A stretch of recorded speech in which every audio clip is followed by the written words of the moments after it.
In an era where the internet is one of the main providers of value, we have unlimited access to information, but at what cost? Companies, influencers, AI systems are all fighting for the most precious thing that you have, your time, your attention. Everything has to be quick, overstimulating. Welcome to the attention economy. How many times have you got yourself scrolling and realized that half an hour just passed? Your ability to focus and all your dreams are under attack. But I have one simple solution, one thing that could help you escape that and reshape your mind. Reading books. When was the last time you sat in a chair and read for more than half an hour without checking your phone? For a lot of you guys, it was probably a long time ago, since only 54% of Americans read at least one book in 2023, and the trend must be similar in other industrialized countries. But here's the thing, reading is not only about gaining information or knowledge, it also engages several areas of your brain. First, when you're reading, images are going to be captured by your eye, sent to the back of your brain to an area called the visual cortex.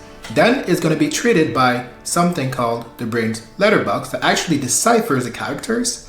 Then it's going to be treated by the auditory cortex, so the region that treats sounds. And it's basically going to make the association between the letters and the sound. And then in some regions of your temporal and your frontal lobe, the meaning is going to be figured out. So in that path, I mentioned the auditory cortex, which is super interesting because I feel a lot of people ignore that or just do not mention that in a lot of videos that I watched about that topic. So I found a very interesting study. So a Chinese team of researchers took two groups of people. One group of people who could read and one group of people who could not read. And they showed them some characters and made them read those characters silently. And they could see that it was an activation of the auditory cortex that was much more prevalent in the group of people who could read than in the other group. This means that reading doesn't only help you see words, but it also supercharges your brain's ability to process sounds, like to distinguish hat from cat, even different phonemes, and even in terms of music that could be helpful. Then you're gonna ask me, first thing, you took two groups, one group of people who could read and one group of people who could not read, so that's not fair. And also, Chinese people use characters and not letters, so does that apply to us? And the answer is yes. I found another study, a Spanish study, that actually confirmed that, and it showed that readers had a stronger activity in their auditory cortex for sound-related tasks. So not even about reading, even tasks that require like the sound, probably music and other things. I can actually give you the link to the study in the description.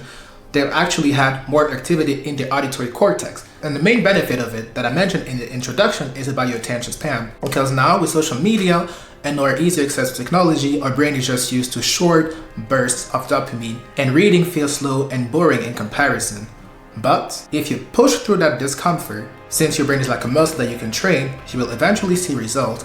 And that ability to stay focused on one thing for a long period of time can be applied to other projects of your life, and you will see that this can be life-changing. I'm also working on that, by the way. Reading has some psychological benefits. It helps decrease the level of stress, especially recreational reading. Yes, I'm saying recreational reading because even if there's some books that you chose yourself, some topics, some of them, like the ones I'm showing now, and I can tell you that I read some of them, will do the complete opposite. But still, it also improves sleep. For those like me who used to read in elementary school, don't you remember that time?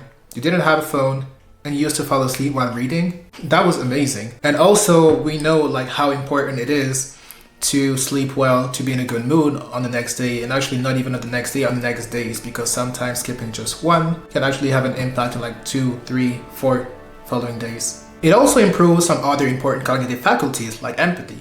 By being in the author's shoes, trying to understand what he was trying to say. And also, if there's characters like in fiction, which is very underrated in my opinion, especially among men. I know women read a lot of fiction, statistically speaking, but men don't read enough fiction in my opinion. So by trying to understand the different characters' point of view, you can actually improve even your level of empathy, which is a very good skill in life that can be applied to a lot of situations. Even in terms of business, if you have empathy, if you understand how people think, how your audience think, how your clients think, it's just, So empathy is not only about weakness like some people might tell me. By reading fiction and even other types of books in general, your imagination is also stimulated, which can be applied to your projects later on. And also, it helps you be mentally healthy for a longer period of time. For example, some studies suggest that Alzheimer's disease could be not treated, but symptoms could be delayed by actually strengthening the neural connections in your brain through reading and, of course, other activities. Books make you smarter. In a book, you have knowledge of somebody that worked on a certain topic, studied for years, or just, a student of life who condensed his knowledge in a certain number of pages, which is insane if you think about it. And you can have access to that information that is sometimes not even available online. Or if it is available online, it's just a PDF version of the book. By the way, I can give you a good website where I could find a lot of books. It's completely legal,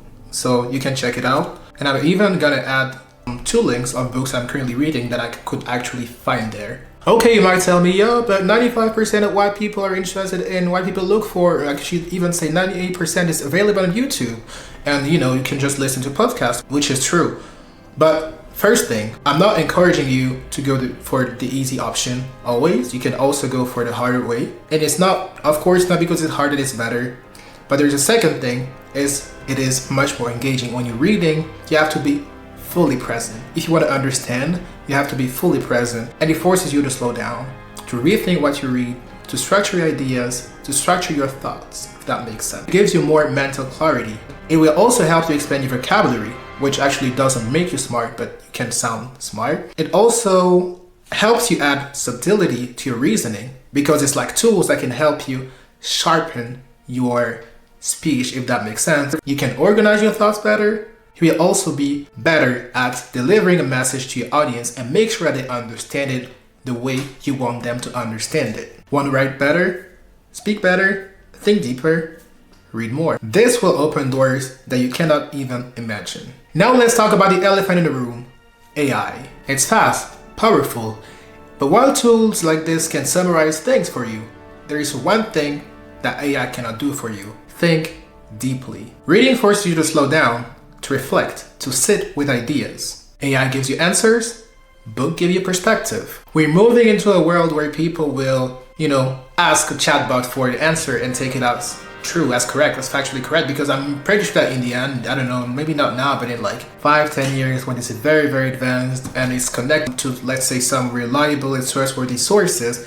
people might gradually give up on, seeking information of even actual websites where that information comes from, unless you have to be very thorough work, very scientific work, obviously. But if you want depth, nuance, understanding, there's no shortcut, because your thoughts are only as rich as the information that you seek and you consume. But let's be real, building a reading habit is hard and it takes time. So first thing, choose a book you're interested in, or you can follow a recommendation of somebody that knows you and who you think might have a good idea of what you might like and not, basically. So you can start with 10 pages a day, and then gradually those 10 pages will become 1 chapter, and then it will become a life-changing habit that'll follow you until the end of your existence.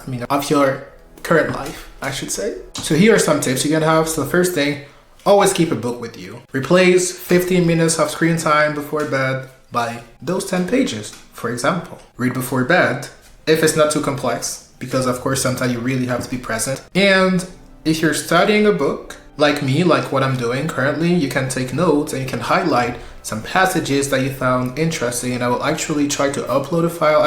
Put a link in the description of a book that I'm currently reading, but I think that when I post this video, I'll be done by that time, so you can have like an example of my notes. I hate highlighting in books. I think for me it's disgusting. Like, books are sacred, you should not do that. So I took my own notes and I will like upload a file, and you have the link in the description if you're interested in the way I'm taking notes.